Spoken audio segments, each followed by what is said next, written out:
Hello everyone, I hope you guys are doing fine. We have an interesting video today. Let's talk about the September 22nd Equinox, which destroys the globe Earth model. A couple of flat earthers in Brazil decided to go to the city of Macapá to make some experiments on the Equinox day. You probably have heard that Brazil has 11 million flat earthers. This is old news. Most likely now around 30 million. They are talking about electing their own congressmen now. I think there are two already who are flat earthers. So that's the reason why flat earth is growing so much in Brazil, because people are doing their own experiments and getting to their own conclusions. So this is the city of Macapá in Brazil. It's situated right along the equator. And the city is known for having what they call Marco Zero, or Zero Mark. It's a monument for the equinox. This is another view from the ground. You see a small obelisk in front of the big ruler. It's like a ruler in the sky. Here you have another view, a aerial view, and a view from the small obelisk demonstrating the shadow. And you see there the compass on the ground, marking north, south, west, and east on the other side. So what happened is Bruno Alves, a Brazilian flat earther, this Marco Zero, or this monument, is over 50 years old, and globe believers, especially universities, professors, they take kids there, students. They were always very proud of the monument because that's when they mark the equinox, September 22nd equinox down in Brazil. So Bruno decided to go and check the equinox on September 22nd. And one of the professors, the Globe Earth professors, he offered like $20,000 if he had a result different from Stellarium. So the professor gave him the position of the sunrise on the 22nd, which should be 89 degrees from the east, and on the 23rd, the following day, according to the heliocentric model, had the sun already crossed the equator, would be rising south of the equator, causing the small obelisk to have a shade towards the northwest. So something really interesting happened when Bruno was there, and he registered everything. Now, the globe believers sent some guys not to conduct the experiment, but they sent some guys along with Bruno just to keep a watch on Bruno. This is the funny part. Why didn't they just conduct the experiment themselves? But they were there just to watch over Bruno and see what he was doing. So this is a picture of sunrise on September 22nd, and the reason I have 23rd there is because on the 23rd the same thing was observed. Look at the picture, see the small obelisk, and that's towards the east, of course.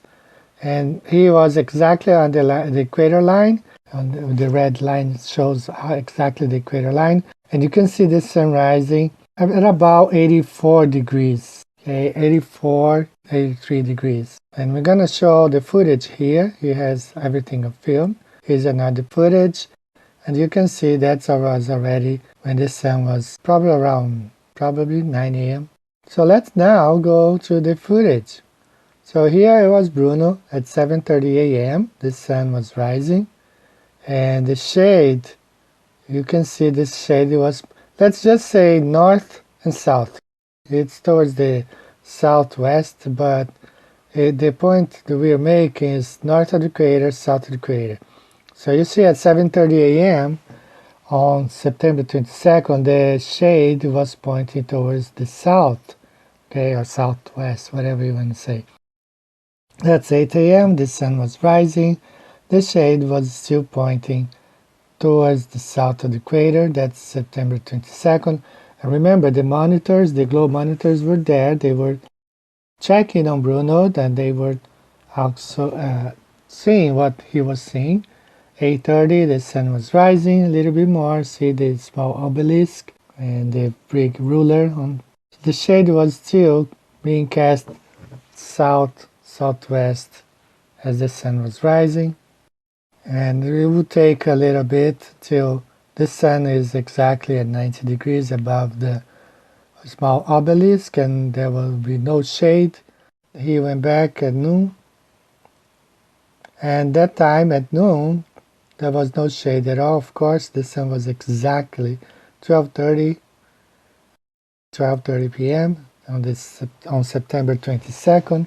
There was no shade whatsoever because the sun was exactly above where they were. He's gonna point it towards the sun, and you see there, September 22nd, Equinox Day, 12:30.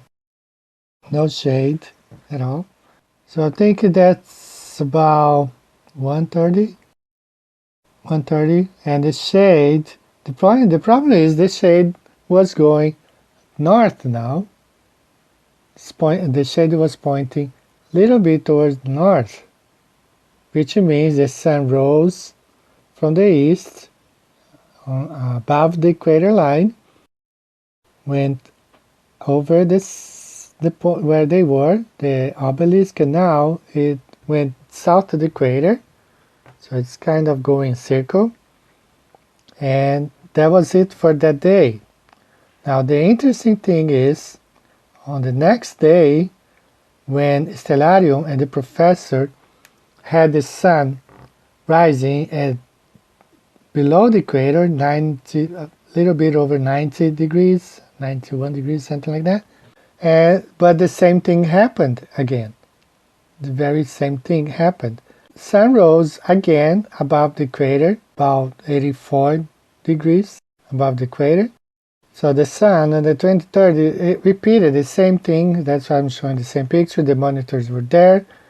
It rose again above, north of the equator line, cast the shadow again, southwest, and the same thing repeated on the 23rd, when in fact, according to Stellarium, the sun should have risen at 90 degrees 07 below the equator, according to the heliocentric model. And that was on Friday, the 23rd, he was back there, and it was a little bit overcast. Probably they sprayed at night, but you see the shade is pointing towards southwest. So the sun was still above the equator, and the shade of the small obelisk was still pointing southwest. And that has a lot of implications here, and I'm going to explain you why.